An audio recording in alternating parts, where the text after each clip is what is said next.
Bismillahirrahmanirrahim. Assalamualaikum warahmatullahi wabarakatuh. Alhamdulillahirabbil alamin. Walladzi arsala rasulahu bil huda wa dinil haq liyudhhiru 'ala kulli walau karihal musyrikun. Asyhadu an la ilaha illallah wa asyhadu anna Muhammadan abduhu wa rasuluhu la nabiyya ba'da. Alhamdulillah, segala puji bagi Allah yang telah melimpahkan kepada diri kita nikmat iman, Islam, dan kesehatan, sehingga pada kesempatan kali ini kita bisa melakukan pembelajaran jarak jauh karena memang adanya pandemi. Salawat serta salam tetap tercurahkan kepada baginda Nabi Muhammad Sallallahu Alaihi Wasallam yang kita harapkan syafaatnya di hari kiamat nanti. Ya, saudaraku yang berbahagia, pada kesempatan kali ini kita akan membahas terkait dengan dakwah Nabi Sallallahu Alaihi Wasallam di Mekah dan di Madinah. Ya, kita akan bahas dulu terkait di Mekah seperti apa. Jadi Rasulullah dakwah itu di Mekah dan di Madinah. Di Mekah itu 13 tahun, di Madinah itu 10 tahun. Nah, apa yang dilakukan oleh Rasulullah Sallallahu Alaihi Wasallam di Mekah? Strategi dakwahnya itu adalah meningkatkan tauhid, menegakkan tauhid. Jadi mengesahkan Allah Subhanahu wa taala. Di sana mereka disuruh untuk masuk Islam. Yang kedua adalah memperlihatkan akhlak yang mulia dengan ucapan yang baik. Yang ketiga adalah mengingatkan adanya kehidupan setelah kematian, karena saat itu memang konsep itu belum ada. Jadi manusia diingatkan untuk konsep itu. Yang keempat adalah persamaan derajat sama manusia. Yang kelima adalah ibadah mahdoh. Nah, di situ Rasulullah Shallallahu Alaihi Wasallam menggunakan dua cara, yakni cara sembunyi-sembunyi dan terang-terangan. Nah, apa sih yang terbelakangnya kaum masyarakat itu? Mereka adalah menyembah kepada berhala, yakni Lata, Uzza, Hubal, dan Manat. Jadi itu berhala-berhala yang mereka sembah, sehingga wajar Rasulullah itu menegakkan tauhid, mengesahkan Allah. Nah, yang kedua adalah suka memperjualbelikan budak. Jadi mereka suka seperti itu. Ketiga, gemar minum minuman keras, judi, dan berzina. Jadi itu sangat dilakukan secara gamblang.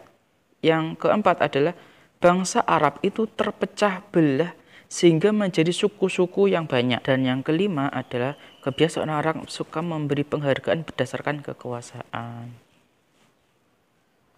Rasulullah Shallallahu Alaihi Wasallam menjadi nabi, diangkat menjadi nabi itu tepat usia 40, yakni tepatnya 17 Ramadan 6 Agustus 610. Jadi saat itu mendapatkan wahyu yang pertama, yakni Al-Alaq 1 sampai 5. Nanti silakan ditulis tersebut ya, 1 sampai 5. Bismillahirrahmanirrahim. Iqra bismi rabbikal ladzi khalaq, khalaqal insana min 'alaq. Iqra wa rabbukal akram alladzi 'allama bil qalam, 'allamal insana ma lam ya'lam. Kemudian Rasulullah Shallallahu Alaihi Wasallam mendapatkan wahyu yang kedua, yakni Al-Mudatsir 1 sampai 7 seperti ayat ini. Silakan ditulis. Nah, apa sih reaksinya orang-orang kafir Quraisy terhadap ketika Rasulullah SAW itu berdakwah? Mereka itu marah, mengintimidasi dan menganiaya, sehingga saat itu kemudian mereka terjadilah yang namanya hijrah ke Habasyah. Tapi saat itu Rasulullah SAW tidak ikut ya. Nah, yang kedua kita membahas terkait dengan dakwah Nabi di Madinah. Apa yang dilakukan oleh Rasulullah di Madinah? Yang pertama adalah menegakkan ukhuwah Islamiyah. Jadi antara kaum Muhajirin dan Ansar disaudarakan walaupun berbeda sukunya. Selama mengesahkan Allah, Al-Qur'annya satu, berarti dia adalah saudara. Seperti halnya kita, walaupun beda negara tetap bersaudara. Yang kedua adalah membangun pusat peribadatan dan pertemuan, atau bahasa kerennya itu pusat kenegaraan. Jadi Rasulullah itu membangun Masjid Nabawi itu bukan cuma sekedar untuk tempat untuk sholat, tapi juga sebagai pusat pemerintahan. Jadi kalau ketemu Rasulullah itu di masjid waktu sholat itu pasti ada di sana Rasulullah. Nah, yang berikutnya adalah Rasulullah itu menjamin hubungan persahabatan dengan berbagai pihak. Jadi satu wilayah Madinah itu, satu negara Madinah itu, Rasulullah membuat yang namanya Piagam Madinah. Jadi di sana selain kaum muslimin ada juga orang di luar kaum muslimin. Yakni mereka adalah suku Yahudi. Jadi yang namanya negara itu, negara Rasulullah itu enggak semuanya muslim. Nah, di situ. Jadi yang perlu kita pahami.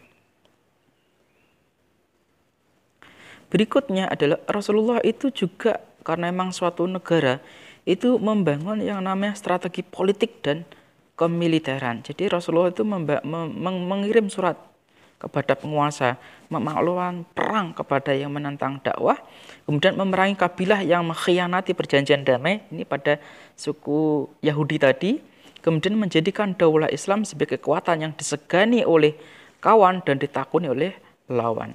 Nah, ini adalah daftar raja-raja yang diberi surat oleh Rasulullah Shallallahu Alaihi Wasallam. Saat itu ada dua negara besar, yakni Persia dan Romawi.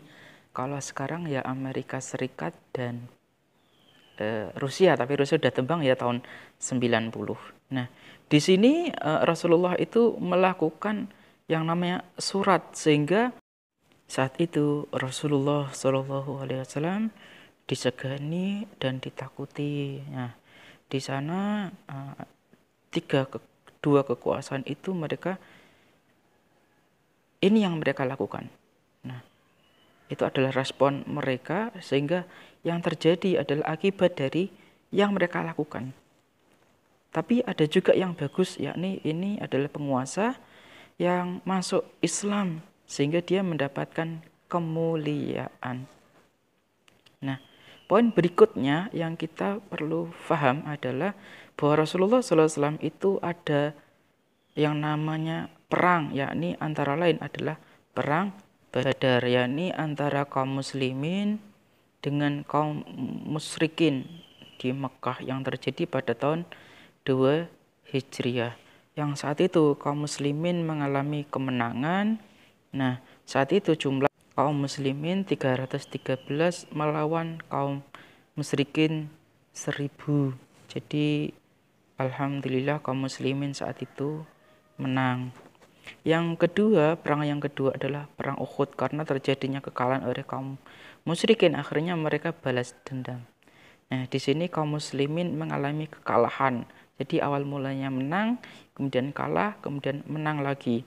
Nah, yang menjadi kekalahan itu gara-garanya adalah pasukan pemanah itu turun mengambil ghanimah, jadi mengambil harta perang. Nah, saat itu ya paman Rasulullah yakni Hamzah itu meninggal dunia.